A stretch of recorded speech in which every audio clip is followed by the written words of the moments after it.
Hello and welcome back to the show. Today we are going to get inspired by Jenna Potter. Jenna, just 1 year ago, was overwhelmed at 300,000 a year.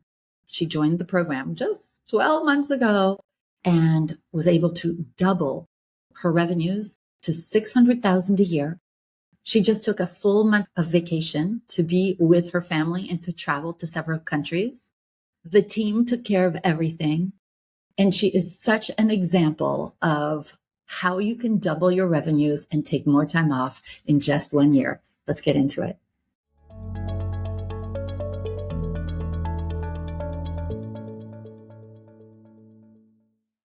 Hello, friends, and welcome back to the show. I am thrilled for this week's guest, Jenna Louise Potter. You are here, and I can't wait to dive into this conversation with you.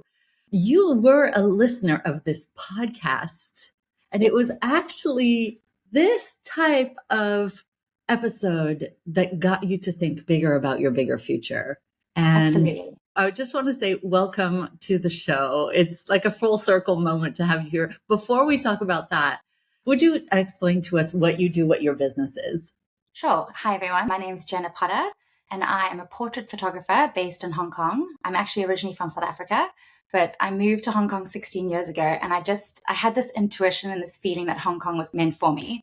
And 3 weeks after I arrived, I actually met my husband, which is amazing. So it was definitely the right move. And we now have 4 wonderful children, and we've made a really beautiful life here. And I started as kind of a family portrait photographer, just kind of pursuing a hobby and a passion that I love. And slowly the business has really grown. And I now have a full team. We do school portraits, and we're photographing so many of Hong Kong's leading international schools. And so it's just so exciting to see, where the business started and where it is now. It's just incredible. So yeah, that's what I do. Yeah, and we're going to unpack all of that. And you and I, even before we hit record, I'm actually wiping off some little mist from my eyes, because we were saying, like, you used to listen to the podcast, and it was from this type of interview that really got you to think bigger. And now we're here to turn it back around, pay it forward to the listener. Tell us about where your business was at. If you want to share revenues, it's especially helpful, but you don't have to. Your number of team, the hours you were working when you were the person listening to this podcast. So just to backtrack a little bit from that, like I said, I was doing family portraits and I was a lifestyle family photographer. But around 2019, my oldest daughter went to kindergarten and she came back with her first school portrait. And I just looked at that and I was like, who is that child? And that tie-dye blue backdrop from the 80s and that weird expression, I was like, I can do better. And I thought if I was feeling that way, surely other parents were. So that's where I started thinking about my business in a different way and started thinking about how it could be a bit bigger. But I had absolutely no idea, how to even begin. But I slowly started photographing some kindergartens. Over the 5 years, I had a couple of lovely schools that I was photographing annually. And I really knew I wanted to photograph some bigger schools, but I just didn't know how to even begin because I was a solo entrepreneur. And a lot of these schools wouldn't even take my calls because I was one person. They just knew I could manage the job. And at this time, I started about 2 years ago, I really started going down the personal development rabbit hole and started listening to a lot of podcasts and really trying to learn everything I could about business and growing a business because I had absolutely no experience. And I came across your book, first of all, which I absolutely loved. And it really started the cogs turning, thinking that maybe I should invest in some coaching, but it was never on my radar. And I just never thought it was for me. I was just like a little photographer. I wasn't, planning a huge business. And then I started listening to your podcast and just a few of the interviews where you were interviewing people who had started businesses, it sounded like you were talking to someone like me. They'd started something small and suddenly with your help and, being in the program, they had managed to scale their businesses way bigger than they could have ever imagined. And I just thought, just a light bulb went off. And I was like, this is for me. This is what I need to do. I need to be brave. I need to take the leap of faith. And honestly, it was the best decision I have ever made.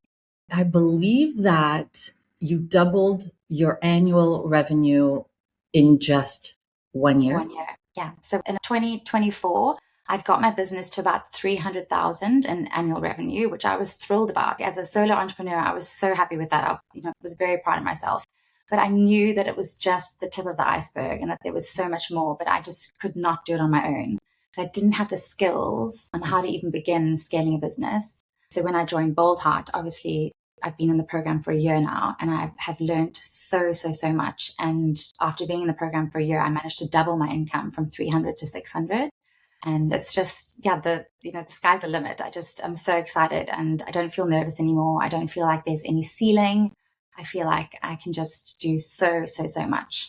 Yeah, I just really want to just underline that sometimes women hear things like that and they think that's for other people to go from 300,000 to 600,000 in 1 year. That would never happen to me, they say. Did that ever come up with you? Or I know, remember that you shared with me at one point, oh, I think 1 million a year would be for somebody else. That would never happen. Absolutely. Never. I mean, I couldn't even fathom getting to 1 million. But it's, being in the program, and one of the things I love about it is you're surrounded by so many phenomenal women who are from all different industries. And it's funny because when I told people I was joining a coaching program, they automatically thought I was joining a photography coaching program and that everyone would be photographers. So when I said that, no, I was the only photographer and that everyone else was from different industries, they were quite shocked. But I think that's the beauty, is that you're so inspired by all these other women who are in different industries. And every time I listen to a call or somebody talking through a problem or finding a solution, I can take something from a completely different industry and put it into my business. And it's so inspiring to be around women who have all started their own thing and who are just scaling way beyond, anything they could have imagined.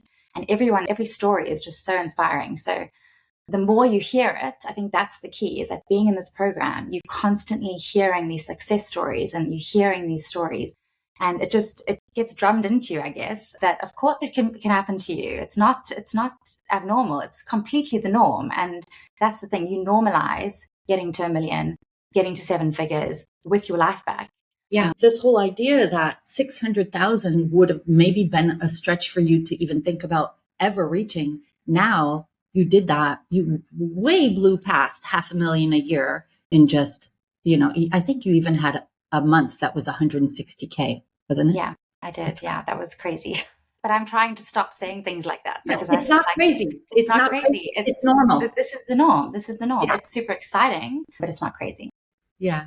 So for the woman who's listening, who says, okay, it's just me and maybe a virtual assistant, and I'm working evenings and weekends. I can't seem to get past where I am now. And even the thought of doubling in 1 year would just make me feel so heavy. Let's unpack how you did it. So a year ago, it was, I think you were 2 photographers. Just break us down, break us down what it was like and what specifically you did based on what I shared with you and what all of the other women are doing, so that you could get those results. That's the path I think she wants to hear you talk about. Well, back in 2023, I was 4 months postpartum with my 4th baby, and I had been asked to photograph a new school of 700 students, which I was super excited about. And I did it on my own, which was nuts. And it was a massive failure, to be honest. I really messed up. I wasn't sleeping. I was, just wasn't on my best form. And I tried to tackle this whole school on my own. And I did get some good feedback, but a lot of the parents weren't happy with the photos, and I didn't have any systems in place. I just didn't come across professional. And it was such a failure. But to be honest, defeat is nothing but education. And that was kind of the starting point for me to realize that if I actually wanted to get my business to, a much bigger scale, I had to hire people. There was no way I was going to do it on my own. And what had got me to where I was never going to get me to where I wanted to go. So I hired my first photographer in 2024. And we photographed a school together, and it went so well. So I already knew that was the direction I wanted to go in. But, as a solo entrepreneur, finances can often be tough, and you're nervous to hire people. I don't want to let people down. I was worried I wasn't going to be able to, pay them, or, all these things are kind of going through your mind. So I was skeptical. But after that first experience, having hired one photographer, I just knew that the only way I was going to really scale the business was to get more photographers. And the more photographers I hired, the more schools became more confident in me. So when I approached schools and I said, I've got 5 photographers on my team, they automatically knew that we could handle the job. So they were confident in our ability. So, that I had to take that massive leap. I had to be brave. I had to take the risk of hiring people. People weren't ever going to take me seriously as a business owner. I think that's What the is it biggest. that shifted for you that made you feel comfortable? Because you joined Boldheart 1 year ago. What within that time made you say, you know what, even though I'm a little bit worried about, can I pay them? Will I be able to manage them? What shifted for you to say, you know what, I'm doing it? I think investing in the Boldheart program, and so investing in myself, I knew Yeah. I had to take it seriously. And I'll never forget, I was on one call where somebody was chatting about something and they had, a lot of success. And they just said, do what Fabienne says. Just do it. Don't be nervous. It is going to be a bit scary, but whatever she tells you to do, just do. Just follow the plan. It's a roadmap. It will get to you to where you want to go. And as somebody who has never been a business owner, has never scaled a business, has no experience with this, I knew that you were the right person. And being in the program, the advice I was going to be getting would be the advice I needed to get to where I wanted to go. So one of the biggest lessons was hiring a team and delegating. And, I think my biggest advice for anyone who's in business and who is trying to get to the next level is to stop asking, how can I do more? And start asking, what am I uniquely good at? And just focusing on that and delegating the rest. That's been the key for me, for sure. We have a concept in the signature program at Boldheart that's called unique brilliance. That's the one you're talking about, where you get really clear about what you can do that no one else can do. And that's actually the part that makes you the most amount of money. And then you look at the things that you're like really good at, and then the things you're not good at, and the things you're terrible at.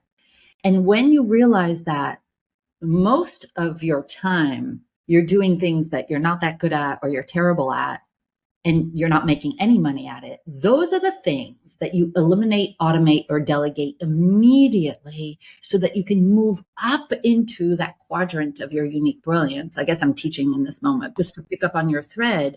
When you delegate enough, you find that you get back 3 to 6 hours a day. And then you can use those hours to work on only things that you can do, which are exponential growth activities, which are the things that actually make you money. And that's what happened to you.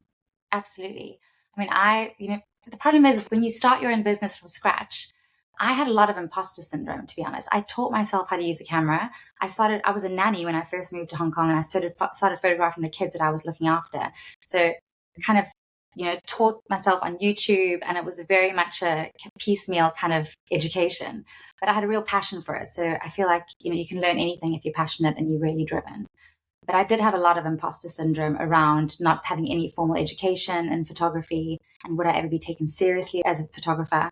When you start your own business, you do everything. You don't have the fees to pay other people. So you do everything. And I think for me, the bigger, like handing over the editing, for example, that was such a huge step because that was something that I did from the very beginning. And it was something I had a lot of control over. But I now have 3 editors that edit all my images. I don't edit any photos anymore. And it is the most freeing feeling in the world. But I would just never have been brave enough, I don't think, if I hadn't been in the room with all the other beautiful Boldheart women who just kind of encourage you and inspire you. And obviously with your advice and teaching, like I would never have been brave enough to take that step. So you went from being 2, you and another photographer, to I believe you're 9 photographers now. So my first hire was actually a virtual assistant, like a part-time virtual assistant. And she then became full-time. And then I started hiring a few more photographers, and I was still doing a lot of the editing myself. Then I hired 1 editor, 2 editors, 3 editors. And now we have 13 people on our team. And so it's absolutely inspiring to watch you step into that brave, courageous move, because a lot of people see hiring a team as being a cost rather than an investment. It's the same thing that happens with coaching. People say, oh my God, that costs. No, it's actually free coaching because you end up making so much more money, right? It's the same thing with 100%. team. when you invest in team, you make so much more money. In fact, now, how much of the photography are you doing yourself? Well, we're going into a very busy season now where we start next week actually. We're going to be photographing 14 schools back to back between now and November, which is crazy. I think the total number of students is about 10,000. Just nuts. Look, I'm probably going to be doing a little bit of photography, just if needs be. I'm going to be there to kind of manage everything, but I certainly won't be the sole photographer. I'm definitely going to be handing over to my team. They are amazing. They're excited. And that's the best thing I've hired. I've hired people who are so passionate about transforming school photography the way that I want to transform school photography. So our values are also aligned. We have so much fun together. And they're all like itching to get back to work. We've all had this lovely long summer break, and we're all on Messenger being like, can't wait to see you next week. So I won't be doing much of the photography. It's become a massive role in just overseeing everything and liaising with the editors and my virtual assistant and just making sure everything runs really smoothly because we have very tight deadlines. Yeah. You would never have been able, even with just 2 photographers, to photograph 10,000. So that was the team. I'm also seeing that you really built some solid systems in your business. And I know that the woman who's listening to this podcast episode is saying, I know I need the systems. I know I need to document things, but it's usually not the thing she likes to do. So how did you move from not having many systems at all to being able to handle a team, delegate to 3 editors, showing them using systems exactly how we do things around here? Tell us about how you set that up in the last year or so. Well, I will say that it was obviously very daunting, the task, and just the idea of the task was daunting. I was very apprehensive in the beginning. But there are so many brilliant people in the world. And, the editors that I have are incredible. I literally had to sit down with them for 1 or 2 kind of video chats where I showed them step by step my system, and they wrote down all the notes. They documented it all. So it's all perfectly documented. When a new editor comes on board, they're able to just hand over that document. And they just follow exactly what I told them. So I will say it is a little bit obviously labor intensive in the beginning while you're getting everyone set up. But it is very important to just standardize everything so that nobody's questioning every job and how we're going to edit this or how we're going to, and present this. It's all done the exact same way, no matter what the school, no matter, how old the children are. Everything is just documented and they follow exactly what I did. I think sometimes when you're a solo entrepreneur and a business owner and you do things yourself, you think that nobody else can do it the way that you do it. And we kind of get in our head a little bit like that. But actually, it's not rocket science. And there are so many amazing people who can absolutely do the job just as well as you can. So I think people just need to learn to let go. Yeah. And I think one of the things that I appreciate about the program that you joined, our program, is that we actually start the systems, documenting the systems together, but we're not documenting everything. We're creating the shells, right? So here's the shell of sales. Here's the shell of marketing. Here's the shell of, team delegating, stuff like that. But then the whole process that we teach you is to have your team document for you whenever possible. So while it seems like a daunting task, and why most business owners put documentation and systems on the back burner, actually becomes much more doable. And within a month, 3 months, 6 months, whatever it is, depending on how complex your business is, you have systems that you can use for the rest of your life. For example, I started my business 25 years ago. I created those systems 22 years ago. And then it's the team that has continued to build the systems over time. I have not gone in and documented anything. And so what we need to do, if you're listening to this and you feel that systems are daunting, it's really about just getting it started. And when you're starting it in the community, it does not feel crazy.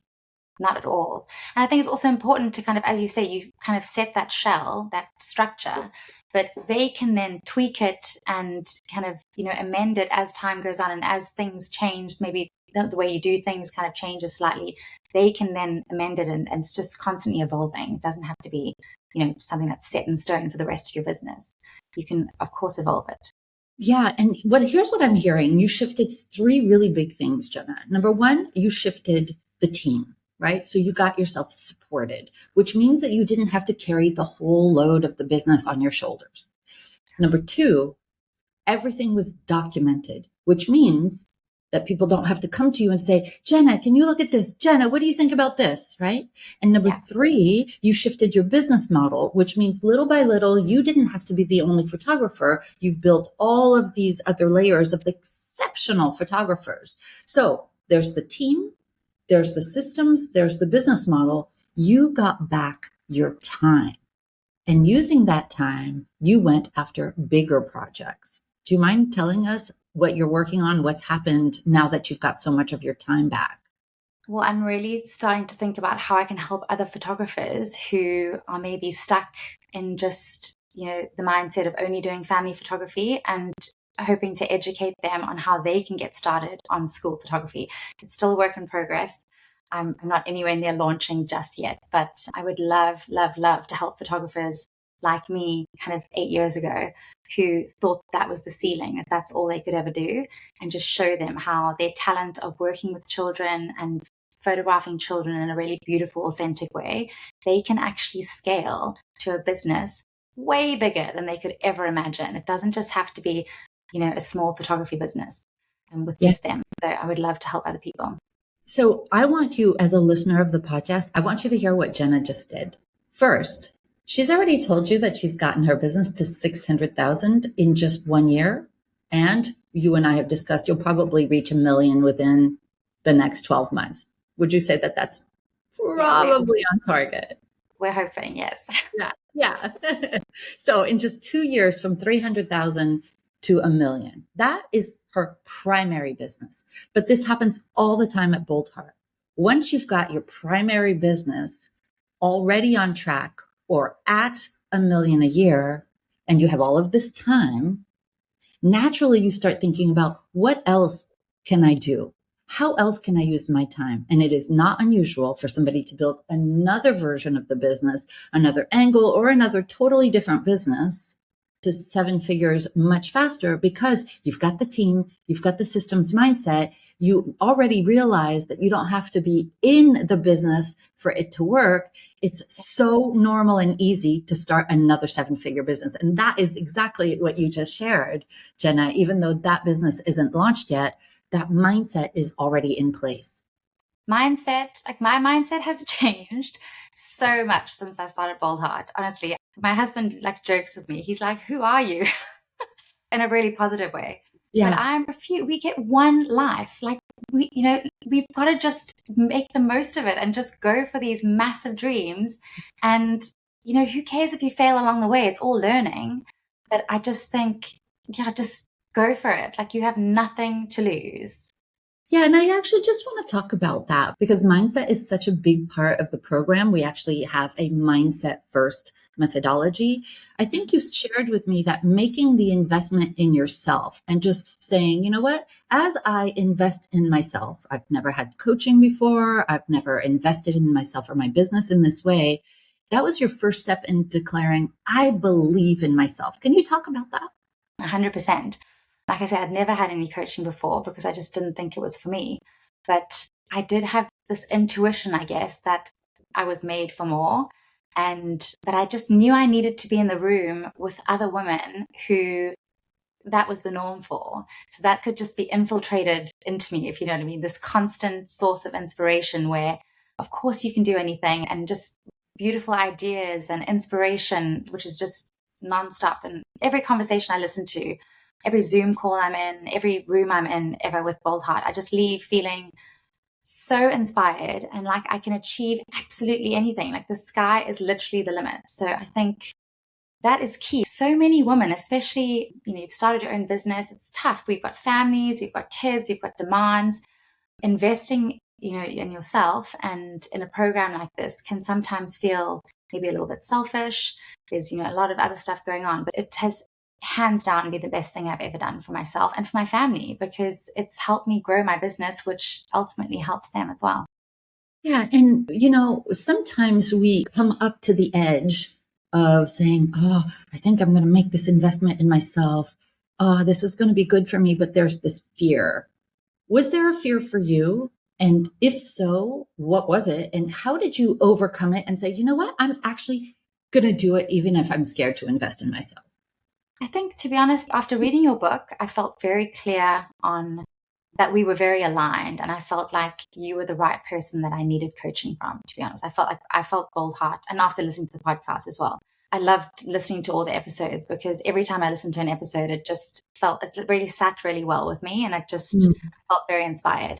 But I think the biggest thing for me and for most people is it's a financial investment, and you just worried that maybe you won't get enough out of it. I guess that was the only thing for me. But ultimately, I knew that I needed help growing my business. I needed somebody to basically give me the strategy and the steps to take and to kind of hold my hand along the way.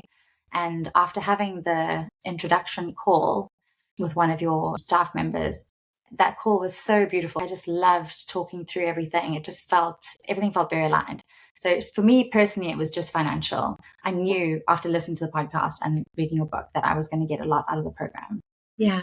And I want to address something that might have been a particular concern for you because you live in Hong Kong. Yes. And a lot of the meetings are not on your time zone.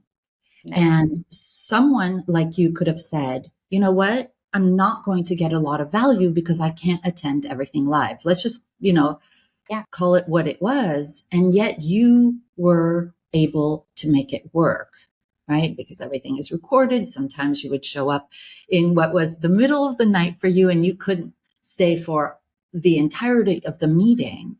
And sometimes a woman says to me, oh my God, I'm already so busy, Fabienne. I can't make everything because there's a lot of abundance here at Boldheart. And my response is always like, well, Boldheart is a buffet. You come up to the buffet and you snack on whatever you want to snack on. You don't have to eat the entire buffet.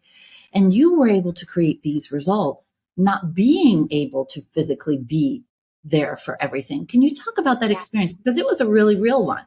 Yeah, I was a little bit concerned because all the weekly calls are at 1:00 in the morning for me in Hong Kong, which obviously was just, I go to bed at like 8. 1:00 in the morning was never going to work for me. But I just very diligently made sure that I listened to every recording as soon as it was available on the Boldheart platform.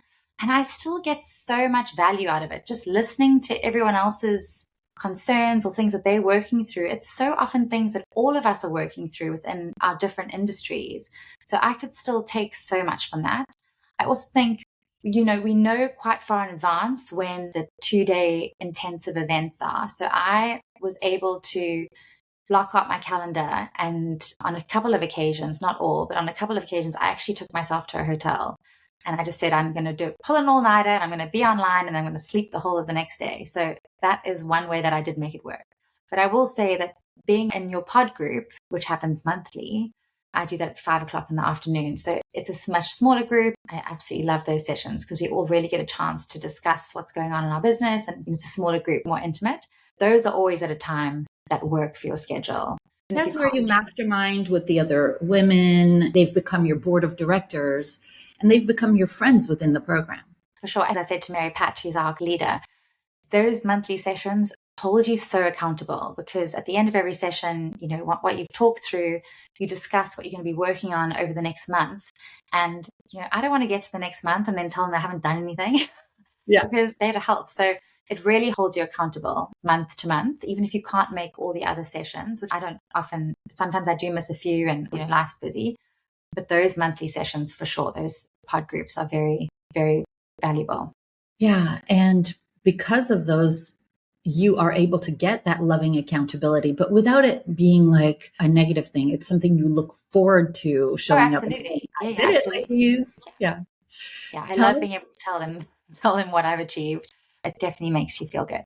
Tell us what it was like when you first met the women, the community of Boldheart in person in Paris, after seeing them on all of those Zoom recordings. It was How did that make a difference in your life? So beautiful. Well, first of all, let's just say I was able to come to Paris and leave my team in Hong Kong to photograph a school without me. I left the country for like 10 days and they did the most beautiful job. So going to Paris was actually a major milestone in my business because not only was it the first time that I was meeting everyone in person, but it was such a big step for me professionally to leave my team to work without me. And it all went so smoothly. So it just gave me so much confidence. But I mean, first of all, Paris is the most incredible city in the world. So just being there was just pure magic. And we had the most incredible weather. It was just spectacular. But just being in that room is just, you can't explain it. I know that's a terrible answer, but you really can't explain it. You think you know what's going to happen, but it's a very special, sacred place. And it's just beautiful. Everyone just holds each other up, and the days are quite intense, but they fly by, and you just soak up everyone's advice and knowledge. And just being there all together is just really, really beautiful. I can't wait for next year. Yeah. And I really appreciate that we're able to create this sacred container. We're doing a lot of mindset work, self-image work, identity work. And when I say identity, it's becoming the identity of the next version of yourself. We're doing EFT tapping. We're going deep. It's not unusual for the tissue boxes that are on the table to be used, right? Yeah, it's very emotional. Yeah, it's emotional because women have a way that they grow their businesses that is different than men. It's about embodiment. And if there's a part of you that says you want something and a part of you that says that I don't want that, you're not going to get there. So we have to go and do the deep work. But why not do it in Paris? Why not go sit at the cafe together for lunch and then go out for, an aperitif or something and have dinner together? That makes the whole thing, I think, more delicious. Would you agree? Oh my gosh, for sure. And also, like, I'm hugely into intuition and manifesting and all these beautiful things happening. I love all the woo-woo as well as, that kind of part of the business. But I don't know if you remember, but while I was in Paris, I got an inquiry from a school in Hong Kong who wanted to work with us. And it was the French International School, which just still blows my mind, like puts such a smile on my face when I tell people that story, because what are the chances they're going to be our biggest school this season? They've got 3,000 students, and we're going to be photographing them in October. And they have been such a dream to work with up until now. It just feels so aligned. But I had to go to Paris to get that email in Paris. Yeah, I think it's a wink from the universe of you're on the right track. I love that. Yeah, be brave, go to Paris, invest in yourself, do the coaching, and good things are going to happen for you in your business. So the more you put yourself out there, the more opportunities open up. And I think it's a question of just getting over your fear. One of the things I was talking about just last week to a wonderful group of women who are also looking to scale their business is we are taught to, for those of you who are just listening, we are taught to just listen to the guidance within just our head. And that's the brainstorm. And our head can also be really just focused on fear. And we focus on the fear as opposed to focus on the opportunity. But what if we were to move from brainstorming to heart storming and get beyond the fear of investing in yourself and get beyond the fear of trying to double your business in a short period of time and really listen to what your heart wants? And your heart is really your soul's whisper. And when you are the type of woman like me, like Jenna, who knows deep down you are meant for more, then it's time to act in spite of fear. It's time to listen to what your heart wants and know that you are more courageous than you believe yourself to be. And even if you aren't in that moment, you can borrow somebody else's belief in you. And I think that's what I saw happen to you in this first year, and you're joining us for another year. This first year, you really were not only inspired by everyone else, but you transformed because of the community. For sure. Well, I'll never forget sitting in Paris, and I can't remember who it was who said it, but we were discussing something to do with my business, and they were like, you are a disruptor. You are disrupting this huge industry that's been done the same way for so long. And I'd never even thought about it like that, to be honest. And I just left the session in Paris with just so much like fire under my, just ready to go, just thinking, you're right, I am a disruptor and I'm not going to waste this opportunity. Like I've been, given, this has kind of come into my path, and I'm going to just do everything I can to, take advantage and do the best I can with this incredible opportunity. Yeah. One of the things we haven't touched on yet is that most women who have a business at 6 figures usually work on evenings and weekends, and they don't take vacations. And I believe you just took a pretty significant vacation. Yeah. Would you tell I us just about took it? I just took a whole month off, and I traveled with my family to visit family in the UK and South Africa. And then we ended in Mauritius with a beautiful week, which is the most incredible place, by the way. If you haven't been to Mauritius, the best holiday we've ever done. It was Wow. spectacular. But yeah, I could never have imagined taking this much holiday. This was the 10th country I've been to this year, which is crazy. And we're only in August. But that Mm, was one of my goals for this year, is to try and travel more. And with my team in place, I'm able to do that. I would never yeah. have been able to do it before. Yeah. Last week's podcast episode was how you can take 14 weeks of time off from your business, whatever you want to do with it, whether you take a week of vacation or a week to not have client calls, not have team calls, and just work on your business. And when I talk about taking a whole month off, people first say, oh no, that could never happen in my business, until they get into the program, until they put the team in, the system in, the business model in, and they get their time back and they set up boundaries. Then a month, you're going to be able to take a month off every year at minimum, Jenna. For sure. For sure. Well, one of my biggest goals when I joined Boldheart was to try and get myself to the headspace where I take every school holiday off so that I can be with my kids, because they're only going to be young for so long, right? And I've been doing that now since I joined Boldheart. I don't work when they're on school holidays, and I really try and take them somewhere exciting. And we try and travel as a family, which is so much fun and just so beautiful. And I know that my business is still running beautifully with my team. So that's been one of the biggest blessings on just expanding my mindset and being part of Boldheart, for sure. And one final question.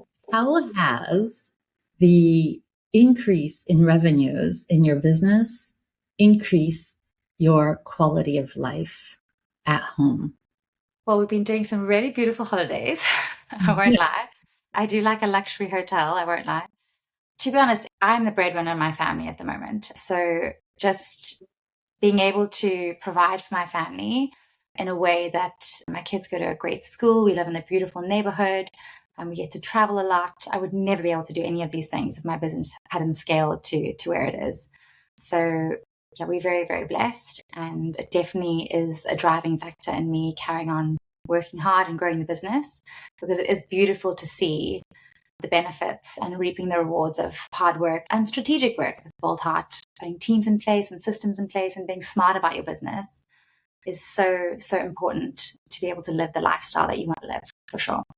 Yeah, for sure.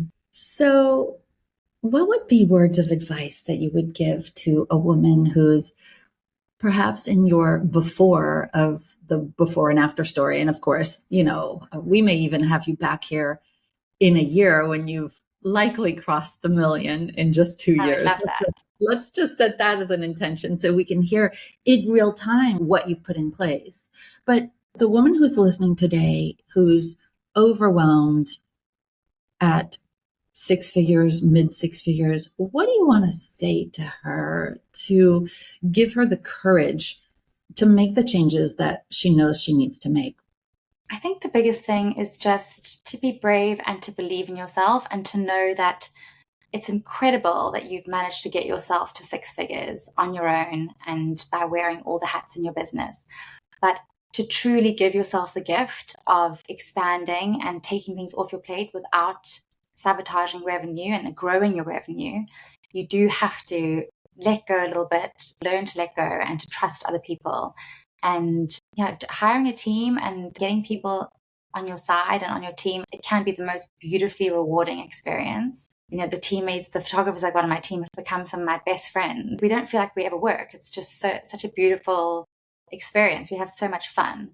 So don't be scared and just trust yourself and take the leap of faith, because it's bound to work out. Yeah. And you don't have to stay in isolation. In fact, don't stay isolated. Get yourself in a community, get yourself some mentorship. 100%, especially in an industry like mine, like photography, where it is such a solo industry, you work on your own. It can be very lonely. And I think that can be very isolating. And so joining something like Boldheart and just having people who understand exactly what you're going through is just priceless. Yeah. Jenna, thank you for sharing your deeply inspiring story. You've Thank you been for able having to me. create, oh, yeah, it's with great pleasure. You've been able to create something that most people would think is not possible. And here it's just normal. And you're such a representation of that. And I applaud you. I champion you. And I Thank you. cannot wait to see what happens next year. Thank you. Mm. I'm excited. Can't wait to see you in Paris. Can't wait to see you in Paris. Thanks everybody for being here. I'm so delighted that you were able to witness this blossoming, and here's to you doing the same. Lots of love. See you next week.